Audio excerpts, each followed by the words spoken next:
Hello नमस्कार, मी दीपाली सपकाळ स्वागत करते मी माझ्या एका नवीन ब्लॉगमध्ये. कशा आहात तुम्ही सर्व नक्की सांगा कमेंटमध्ये. चला तर नवीन दिवसाची नवीन सुरुवात बघूया. आजचं रुटीन काय काय आहे. आणि मी इथं तुमच्या संग बोलत होते पण अर्णव कुणाल टी व्ही पण बघतायत. टी व्हीचा पण आवाज येतो आहे. आत्ता मी व्हिडिओ एडिट करताना थोडं लक्ष गेलं, माझा आवाज जास्त येतच नव्हता. त्यामुळं तो म्हणजे आवाज मी म्यूट केला आहे आणि आता इथं मी व्हॉईस ओव्हर करते. आणि आजचा हा व्हिडिओ आपला गुढीपाडव्याचा आहे. आज गुढीपाडव्याचा सण आणि आपलं नवीन वर्ष पण आजपासून, मराठी नवीन वर्ष आजपासून सुरू होते. तर छान अशी नवीन वर्षाला सुरुवात झाली. तर म्हटलं चला आजचा आपला पहिला सण आहे नवीन वर्षातील. तर छान आता पुरणपोळी बनवून आजच्या दिवसाची सुरुवात करूया. आणि माझं आता पुरणपोळीचं ना थोडंफार तयारी करून झाली होती. आता मला पोळ्या वगैरे बनवायच्या आहेत. फौजींना टिफिन द्यायचा असतो ना, त्यामुळे व्हिडिओ काय बनवता आला नाही मला. पुरणपोळीची तयारी वगैरे आता डायरेक्ट मी पोळ्या वगैरे बनवणार आहे. तेव्हा चला म्हटलं थोडासा व्हिडिओ घेऊया. आणि व्हिडिओ यायला थोडा लेट झाला आहे, कारण चालले रोजचं रुटीन, थोडा टाईम भेटेल तसे व्हिडिओ येतील. आणि इथं आपली कणिक वगैरे भिजवली होती, थोडीशी मी ना हळद टाकल्या, त्यामुळे आपली कणिक अशी दिसते. आणि पुरण पण रेडी झाले. चला आता मला पटपट सगळ्या पुरणपोळी वगैरे बनवून घ्यायच्या आहेत. फौजींना टिफिन पण द्यायचा होता. आणि दुपारी आता व्हिडिओ मी तुमच्यासोबत शेअर करते. आपल्या ना कुणालच्या स्कूलमधून हे झाड दिलं आहे. आणि आपल्या कुणालच्या ना स्कूलमधून कुणालला झाड म्हणून गिफ्ट दिलं होतं. आता कुणाल आपला UKGमधून पहिलीला गेला आहे, तर त्यांचं सेंड ऑफ सेरेमनी होती, तेव्हा सर्व मुलांना स्कूलकडून झाड गिफ्ट दिलं होतं. तर खूप छान, म्हणजे खूप छान आहे. त्यांनी म्हणजे मुलांना झाडं वगैरे दिली, कारण झाड लावणं पण गरजेचं आहे. मुलांना कळल्या पाहिजे सगळ्या गोष्टी, कारण झाडांचं खूप प्रमाण कमी झाले सगळीकडं. तर प्रत्येक मुलानं एक एक झाड लावलं होतं. त्याच्या क्लासमध्ये 20-25 मुलं आहेत, तर 25 मुलं झाडं लावतील. तर छान असं गिफ्ट दिले. तर त्याचीच तयारी चालली होती. थोडं दुपारी आराम केला आणि आता मस्त झाड लावायचं माझं चाललं होतं. कुणाला काही वस्तू मी आतमधून आणायला सांगितल्या, तोपर्यंत मी कुंडीमध्ये सगळी माती व्यवस्थित भरली आणि आता इथं झाड लावत्या. अर्णव कुणाल दोघांनी पण नंतर भरपूर अशी हेल्प केली मला. झाड वगैरे लावून झालं, परत कुणालनं त्याच्यामध्ये पाणी वगैरे घातलं आणि छान आता आपलं झाड लावून रेडी झालं आहे. आणि हे झाड कशाचं आहे माहीत नाही, फुलाचं आहे की शोचं आहे. आता ते एकदम छोटं आहे ना, त्यामुळे मला कळलंच नाही ते कशाचं झाड आहे. चला काही नाही, झाड आपलं लावलं आहे. थोडं आणखी मोठं झाल्यानंतर कळेल ते झाड कशाचं आहे. इथं आपला कुणाल बघा चिखलात खेळतोय, त्याला पण खूप छान वाटते. हा दुसऱ्या दिवशीचा व्हिडिओ आहे. आज स्वामी प्रकट दिवस. छान पूजा वगैरे झाली. आज आपल्या सकाळची पूजा वगैरे झाली. आणि आज आपल्या अर्णव कुणाल दोघांचा स्कूलमध्ये रिझल्ट आहे. तर अर्णवला फौजी घेऊन चालल्यात स्कूलमध्ये रिझल्ट बघण्यासाठी. आणि मी कुणालचा रिझल्ट बघण्यासाठी कुणालच्या स्कूलमध्ये जाणार आहे थोड्या वेळानं. अर्णवला थोडं लवकर जायचं होतं स्कूलमध्ये, तर फौजीने आणि मी आपापल्या जिम्मेदारी सांभाळल्या होत्या. अर्णवसोबत फौजी गेले आणि कुणालसोबत मी गेलो होतो स्कूलमध्ये. तर दोघांनी आपापली जिम्मेदारी घेतली होती.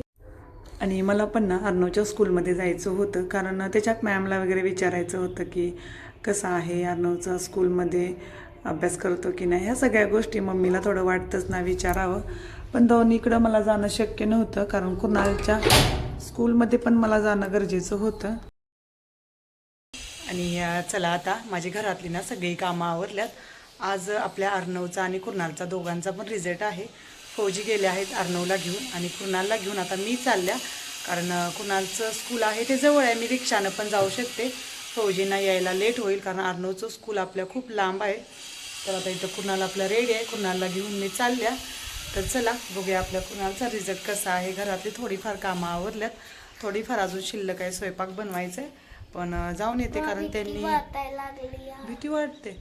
आणि बघूया, त्यांनी आता टाईम दिले 9:30 ते 10:30. तर आता 10 वाजल्या, 10 पावणे 10 वाजल्यात बघा इथं.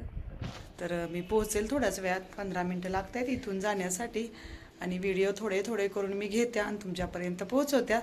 जे आमच्या म्हणजे रेग्युलर ह्याच्यात चाललं आहे ना, म्हणजे रेग्युलर जीवनात घडामोडी चालल्या आहेत, त्यातले मी थोडेसे पॉईंट घेऊन तुमच्यासोबत शेअर करते. तुम्हाला पण व्हिडिओ बघायला आवडेल. चला आता आपण जाऊया, करा व्हिडिओ कंटिन्यू. आणि चला आता जाऊया आपण कुणालच्या स्कूलमध्ये. आता एवढा छोटा आहे तर एवढं टेन्शन घेतोय, परत तर अजून खूप एक्झाम द्यायचे तुला बाबा. आणि चला तर आता आम्ही कुणालच्या स्कूलमध्ये चाललो होतो. आणि कुणाली तर मला म्हणतोय, मम्मा मला ना खूपच भीती वाटते, माझा आज रिझल्ट आहे. मी लिहिले सगळं, पण माहीत नाही मम्मा, मला भीती वाटते. तर मी त्याला म्हणतो ते अजून तर तू छोटा आहे, आत्ता तर तुझ्या म्हणजे एक्झाम काहीच नाही, अजून मोठा झाल्यानंतर भरपूर अशा एक्झाम द्यायच्या आहेत तुला. आता इथं आम्ही रिक्षाचीच वाट बघतोय. आणि आज ना पावसाचं पण वातावरण झालं होतं, पाऊस येतोय की काय असं वाटतंय, पूर्ण आभाळ वगैरे आलं होतं. तर चला आता इथं बराच वेळ झालं मी रिक्षा बघत होते, पण रिक्षाच मिळाली नाही. कारण ह्या वेळेस ना रिक्षा थोडा कमी असतात, सकाळ सकाळी भरपूर रिक्षा असतात. आता कसं 10-10:30 वाजले होते आणि मुश्किलनं आम्हाला रिक्षा मिळाली. ती पण रिक्षा आपल्याला ज्या ठिकाणी जायचं होतं तिथं नव्हती चालली. पण मी त्या म्हणजे भैया होते त्यांना मी म्हटलं आम्हाला घेऊन चला, मला रिझल्टसाठी पोहोचायचं आहे टायमात आणि इथंच मला ना 10-15 मिनटं झालेच होते. तर आता हे आपल्याला घेऊन चालले आहेत कुणालच्या स्कूलमध्ये. आणि स्पेशल मी कुणालच्या स्कूलमध्ये जाण्यासाठी रिक्षा केली. मी आणि कुणालच ह्या रिक्षातून गेलो. तर चला काही हरकत नाही, आता आपल्याला तिथं जाणं पण गरजेचं होतं. फौजी असते तर आम्ही बाईकनं गेलो असतो आणि लवकर पण पोचलो असतो. पण होतं कधी कधी असं, कारण फौजींना पण तिकडं जाणं गरजेचं होतं आणि मला पण कुणालच्या स्कूलमध्ये टायमात पोहोचायचं गरजेचं होतं. कारण मॅमनं टाईम दिले ना तोपर्यंत आपल्याला पोहोचलंच पाहिजे. कारण ते सगळ्या पॅरेंट्सला एकदमच सगळे म्हणजे जे काही त्यांच्या गोष्टी काय सांगायचं असतील तर ते सगळे एकदमच सांगतात. त्यामुळे टायमातच पोचावं लागतं. आणि आता इथं आपण कुणालच्या स्कूलमध्ये पोहोचणारच आहे. चला आता कुणालचा रिझल्ट वगैरे सगळं घेऊन झालं, त्याच्या मॅडमसोबत काही गोष्टी डिस्कस करायच्या होत्या. आता आपला कुणाल फर्स्टला गेला आहे, तर ॲडमिशन हे सगळ्या गोष्टी तर छान आता सगळ्या गोष्टी विचारल्यात. आणि इथं कुणाल आपला झुला वगैरे खेळतोय, त्याच्या पार्कमध्ये बसला. आणि फौजींचं आणि अर्णवचं पण काम झालं होतं, ते पण आता इथं आम्हाला घ्यायला येणार आहेत. आणि इथं बघा कुणालच्या स्कूलच्या आसपास नाही झाडं होती, तर ते हे फणसाचं झाड आहे, किती फणस लागले होते, खूप असे फणस. मला तर बघून एकदम हे झालं की एवढे फणस मी पहिल्यांदाच बघितले. आणि आता दुपारची वेळ आहे, मस्त आता अर्णव कुणाली तर टेरेसवर खेळत आहेत, छान नंतर त्यांचं खेळायचं चाललं आहे. चला तर हा व्हिडिओ मी इथंच संपवते. व्हिडिओ कसा वाटला नक्की सांगा कमेंटमध्ये. व्हिडिओ आवडला तर छोट्याने खूप सगळं प्रेम करा, मोठ्याने खूप सगळा आशीर्वाद द्या. भेटूया अशाच उद्याच्या नवीन छान छान ब्लॉगमध्ये. तोपर्यंत बाय बाय. जय महाराष्ट्र.